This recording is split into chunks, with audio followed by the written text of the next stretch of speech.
Hello friends, welcome to Devi food court.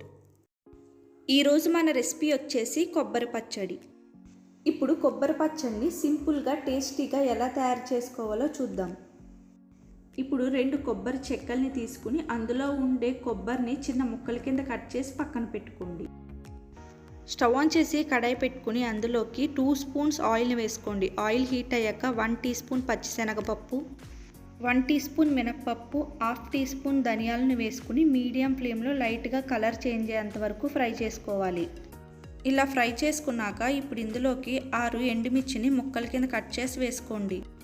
4 వెల్లుల్లి రేఖలు, half tea spoon జీలకర్ర, కొద్దిగా కరివేపాకు, కొద్దిగా చింతపండుని వేసుకుని మీడియం ఫ్లేమ్లో 1 నిమిషం ఫ్రై చేసుకోవాలి. ఈ విధంగా ఫ్రై చేసుకున్నాక ఇప్పుడు ఇందులోకి ముందుగా కట్ చేసి పక్కన పెట్టుకున్న కొబ్బరి ముక్కల్ని వేసుకుని మీడియం ఫ్లేమ్లో 1 నిమిషం ఫ్రై చేసుకోవాలి. కొబ్బరి ముక్కల్ని ఎక్కువగా ఫ్రై చేయవలసిన అవసరం లేదు, 1 నిమిషం ఫ్రై చేస్తే సరిపోతుంది. ఈ విధంగా ఫ్రై చేసుకున్నాక ఇప్పుడు స్టవ్ ఆఫ్ చేసుకుని పూర్తిగా చల్లారేంత వరకు పక్కన పెట్టుకోండి. కొబ్బరి ముక్కలు ఎక్కువ ఉన్నాయి కాబట్టి 2 సార్లుగా మిక్సీ జార్లోకి వేసుకుని గ్రైండ్ చేసుకోవాలి. ఈ విధంగా మిక్సీ జార్లోకి వేసుకున్నాక ఇప్పుడు టేస్ట్కి తగ్గట్టు సాల్ట్ వేసుకుని మూత పెట్టుకుని గ్రైండ్ చేసుకోవాలి. ఈ విధంగా బ్లెండ్ చేసుకున్నాక ఇప్పుడు ఇందులోకి 1/2 కప్పు వాటర్ని యాడ్ చేసి మరొకసారి మెత్తగా గ్రైండ్ చేసుకోవాలి.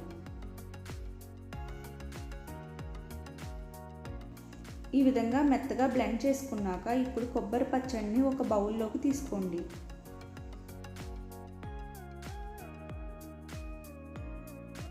ఇప్పుడు మిక్సీ జార్లోకి మిగిలిన కొబ్బరి ముక్కల్ని కూడా వేసుకుని టేస్ట్కి తగ్గట్టు సాల్ట్, 1/2 కప్పు వాటర్ని యాడ్ చేసుకుని మెత్తగా బ్లెండ్ చేసుకోవాలి.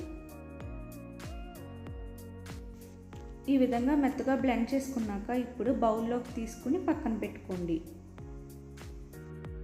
ఇప్పుడు కొబ్బరి పచ్చడికి పోపు కోసం స్టవ్ ఆన్ చేసి కడాయి పెట్టుకుని 3 స్పూన్స్ ఆయిల్ని వేసుకోండి. ఆయిల్ హీట్ అయ్యాక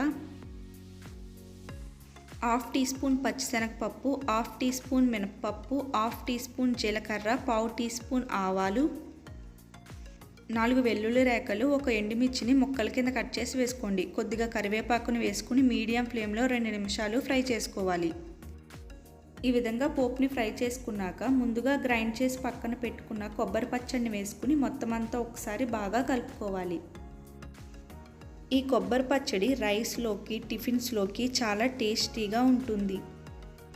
మీరు కూడా ఇంట్లో ఒకసారి ట్రై చేయండి. మీకు కానీ ఈ వీడియో నచ్చినట్లయితే ఛానల్ని సబ్స్క్రైబ్ చేసుకోండి, లైక్ చేసి షేర్ చేయండి. Thanks for watching.